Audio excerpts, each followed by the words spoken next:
आजकल एक middle class family के लिए अपने बच्चे को किसी अच्छे प्राइवेट स्कूल में पढ़ाना किसी मिशन से कम नहीं है। एडमिशन से लेकर हर साल की बढ़ती हुई फीस तक हर स्टेप पर पेरेंट्स को पैसे और पेशेंस दोनों की टेस्टिंग करनी पड़ती है। स्कूल फीस अब EMI जैसी हो चुकी है और एजुकेशन एक ऐसी चीज बन गई है जिसे अफोर्ड करना आसान नहीं रहा। इंडिया में एजुकेशन का खर्च पिछले कुछ सालों में इतनी तेजी से बढ़ा है कि अब ये हेल्थ इंश्योरेंस और हाउस लोन जितनी बड़ी चिंता बन गया है। ऐसे में जब स्कूल आर्बिट्ररी तरीके से फीस बढ़ा देते हैं तो मिडिल क्लास फैमिली के बजट का बैलेंस ही बिगड़ जाता है। अब इसी प्रॉब्लम को कंट्रोल करने के लिए दिल्ली सरकार ने पेश किया है private school fee regulation bill 2025 और इसी पर आज हम बात करेंगे कि ये बिल है क्या, कैसे काम करेगा और क्यों इसे मिडिल क्लास पेरेंट्स के लिए एक राहत माना जा रहा है। इस बिल के मुताबिक अब कोई भी प्राइवेट स्कूल मनमर्जी से हर साल फीस नहीं बढ़ा पाएगा। 3 साल में सिर्फ एक बार फीस बढ़ाने की परमिशन होगी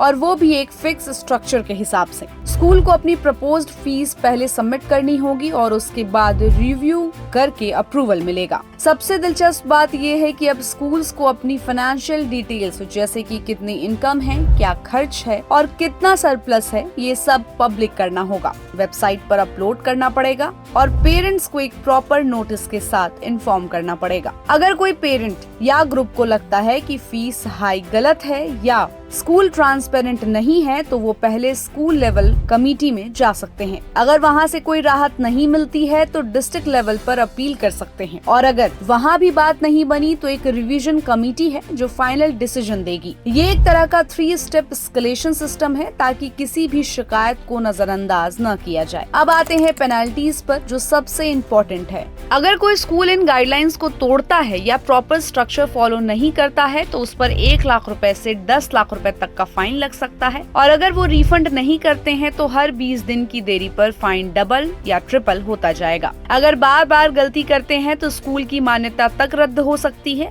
और स्कूल अथॉरिटीज को फ्यूचर में कोई भी फीस स्ट्रक्चर बदलने का हक नहीं मिलेगा। लेकिन जैसा हर पॉलिसी के साथ होता है, इस बिल पर भी मिक्स्ड रिएक्शंस आए हैं। कुछ पेरेंट्स इसे पॉजिटिव स्टेप बता रहे हैं, वहीं कुछ पेरेंट ग्रुप्स का कहना है कि बिल में कुछ ऐसे पॉइंट्स हैं जो पेरेंट्स के लिए परेशानी बन सकते हैं। जैसे अगर किसी पेरेंट को फीस हाइक पर शिकायत करनी है तो उन्हें कम से कम 15% पेरेंट्स का रिटन सपोर्ट जुटाना पड़ेगा। अब प्रैक्टिकली ऐसा करना काफी मुश्किल हो सकता है क्योंकि पेरेंट्स यूजुअली डिवाइडेड होते हैं या ओपनली अपोज नहीं करना चाहते। कुछ लोग ये भी कह रहे हैं कि इस बिल में मैंडेटरी ऑडिट क्लॉज को हटा दिया है जो ट्रांसपेरेंसी को कम करता है। साथ ही कमेटी में भी मैनेजमेंट का इन्फ्लुएंस ज्यादा हो सकता है जिससे डिसीजंस बायस्ड लग सकते हैं। आपको बता दें कि ये बिल पहली बार दिल्ली के 1600 से ज्यादा प्राइवेट स्कूलों को एक सिस्टमैटिक फॉर्मेट में रेगुलेट करने जा रहा है। बिल के जरिए कोशिश की गई है कि स्कूल की कमर्शियलाइजेशन को रोका जाए और एजुकेशन को एक अधिकार के रूप में ट्रीट किया जाए, प्रोडक्ट के तौर पर नहीं।